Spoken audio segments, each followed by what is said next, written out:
नमस्कार, मैं हूँ देवेंद्र सैनी और आज की इस वीडियो में हम नेगेटिव सेंटेंस करने वाले हैं। नेगेटिव सेंटेंस यानी नकारात्मक वाक्य।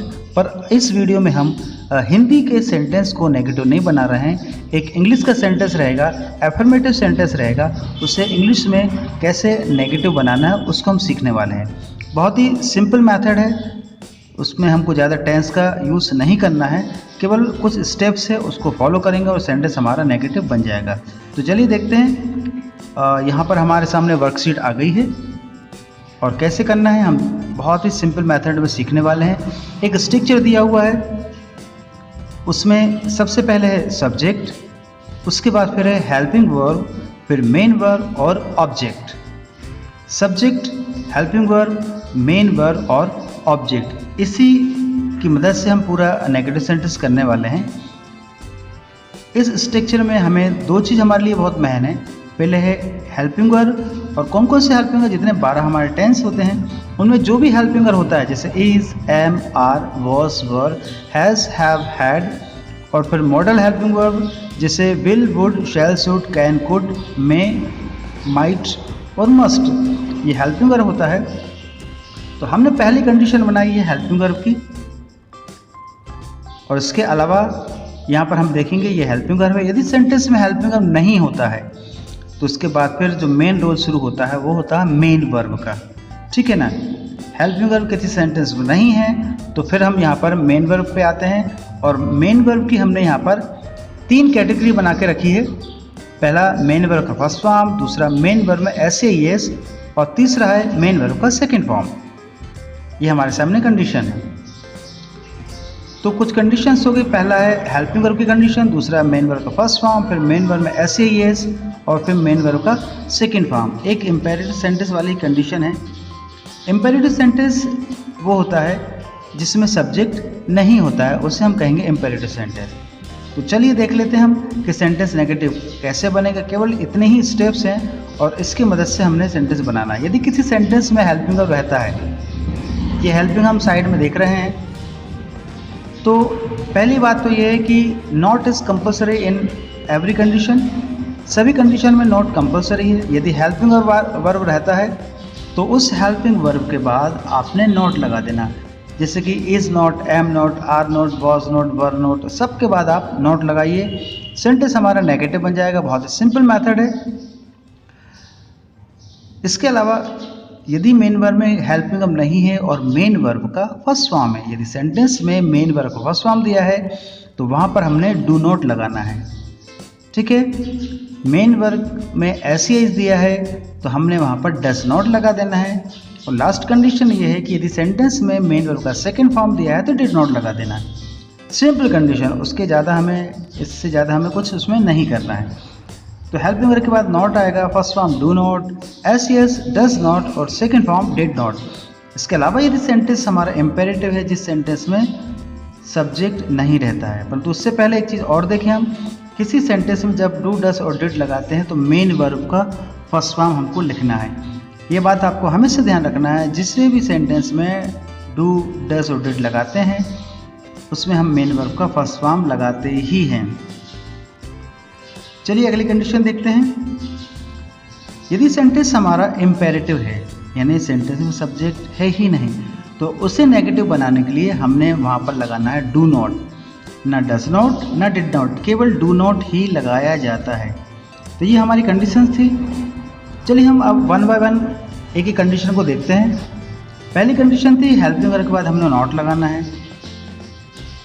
आई am sleeping in the class. दूसरा है Renu was writing a letter. Third है he has taken tea. And the last one here she will help the poor. पहली कंडीशन ये है कि हेल्पिंग वर्ब दिया है तो उसके जस्ट बाद में आप नॉट लगा दीजिए।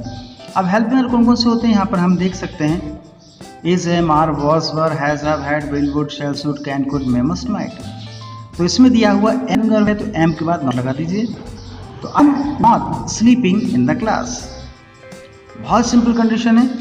अगला देखते हैं हम यहाँ पर वॉज दिया हुआ, इसमें हेल्पिंग वर्ब, तो हेल्पिंग वर्ब के बाद नॉट लगाएंगे, यानी रेनू वॉज नॉट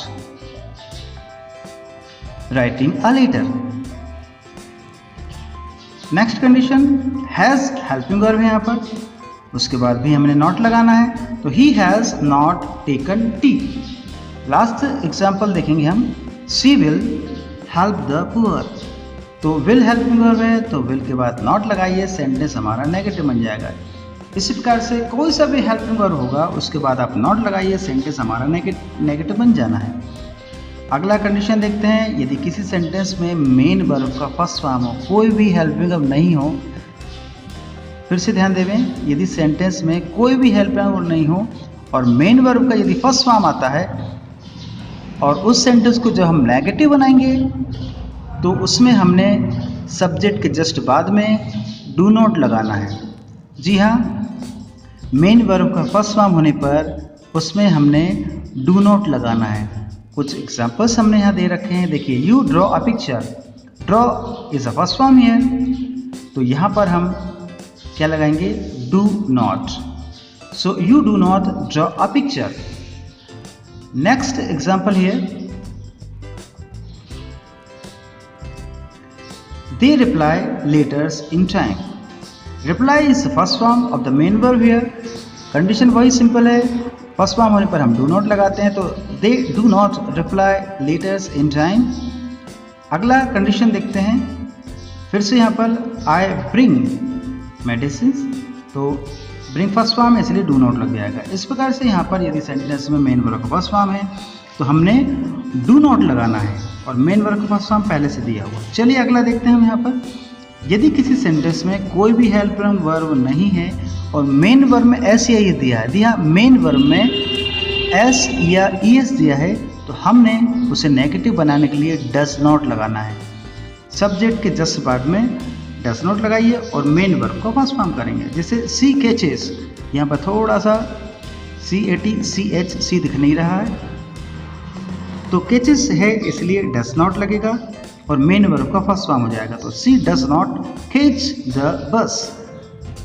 ठीक है, she does not catch the bus. Next है, he reads the Ramayana, S लगा हुआ है, इसका मतलब ये है यहाँ पर डज नॉट आएगा, he does not read the Ramayan.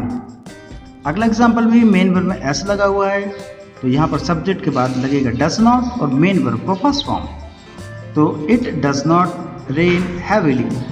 Mother goes to temple, ES दिया हुआ इसलिए डज नॉट लगेगा, my mother does not go to temple. तो इस प्रकार ये कंडीशन हमने कर ली, बहुत सिंपल कंडीशन है। आशा है आपको कोई प्रॉब्लम इसमें नहीं जा रही होगी। तो मेन वर्ब में ऐसे ही होने पर हमने डज नॉट लगाना होता है। चलिए अगला बढ़ते हैं, हम देखते हैं, यदि सेंटेंस में कोई भी हेल्पिंग वर्ब नहीं है और मेन वर्ब का यदि सेकेंड फॉर्म है, जी हाँ, कोई भी हेल्पिंग वर्ब नहीं है और मेन वर्ब का यदि सेकेंड फॉर्म दिया है, तो उसे नेगेटिव बनाने के लिए हमने सब्जेक्ट के जस्ट बाद में डिड नॉट लगाना है। सब्जेक्ट के जस्ट बाद में डिड नॉट लगाइए, जैसे यहाँ पर दिया हुआ सी आस्क्ड 2 क्वेश्चंस, आस्क्ड दिया हुआ है यानी सेकेंड फॉर्म है, तो यहाँ पर जो आंसर बनेगा सी डिड नॉट आस्क 2 क्वेश्चन, क्योंकि जब भी हम किसी सेंटेंस में डू डिड या डज लगाते हैं तो मेन वर्ब को फर्स्ट फॉर्म करते हैं। Returned second form here, so we use here did not, so we did not return from Bhopal. अगला कंडीशन देख लेते हैं यहाँ पर, you got a prize, got second form है इसलिए यहाँ पर डिड नॉट लगेगा, मेन वर्ब का first form. You did not get a prize, तो सिंपली हमने यहाँ पर नेगेटिव बनाने की कंडीशन देख ली है।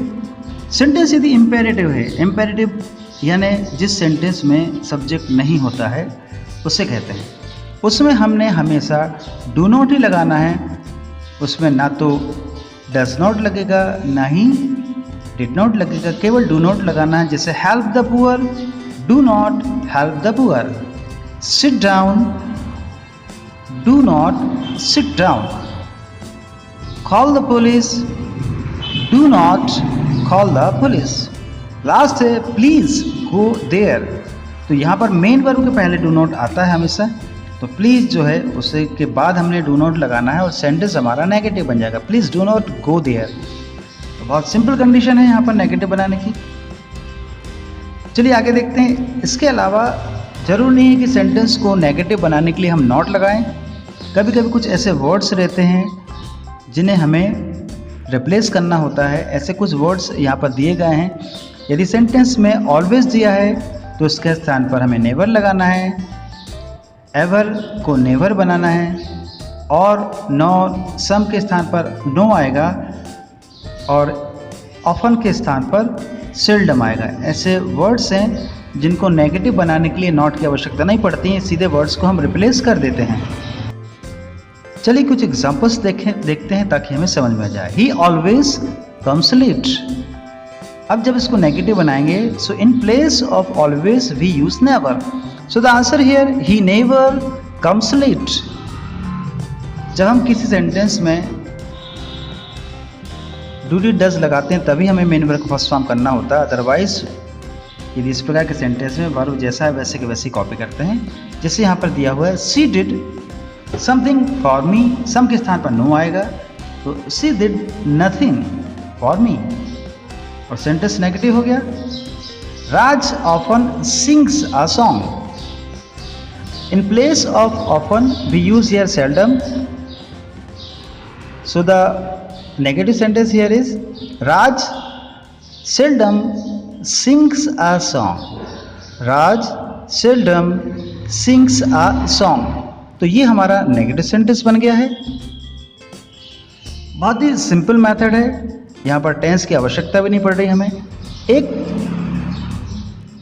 वर्ड है जो अक्सर कंफ्यूज करता है, देखते अपन उसे। जब सब्जेक्ट में, जब किसी सेंटेंस में सब्जेक्ट के जस्ट बाद में डू आ जाए, डज आ जाए या डिड आ जाए और उससे बनाना है नेगेटिव, तो कभी कभी कन्फ्यूज़न हो जाता है। तो बहुत सिंपल मेथड है, इसके बाद सबके बाद आप नॉट डू लगाते जाइए और सेंटेंस हमारा नेगेटिव बन जाएगा। यानी do not do, does not do and did not do. Examples हम देखते हैं यहाँ पर, she does her work on time, तो आंसर बनेगा she does not do her work on time. हमने केवल not do not do not do लगाना है। नेक्स्ट एग्जांपल देखते हैं, he did it honestly.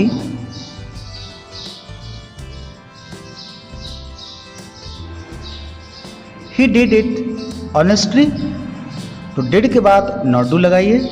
He did not do honestly.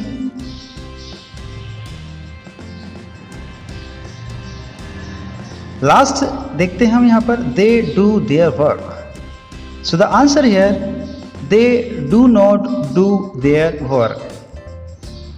तो इस प्रकार ये नेगेटिव सेंटेंस है। इसके अलावा भी हमने डिस्क्रिप्शन में कुछ एक्सरसाइज दी है सॉल्व करने के लिए। आप उन सभी एग्जांपल्स को नेगेटिव बना सकते हैं और प्रैक्टिस कर सकते हैं। इस प्रकार ये नेगेटिव सेंटेंस थे। वीडियो पसंद आए तो लाइक शेयर कमेंट करें, और चैनल को यदि अभी तक आपने सब्सक्राइब नहीं किया है तो प्लीज़ चैनल को सब्सक्राइब करें। Thank you.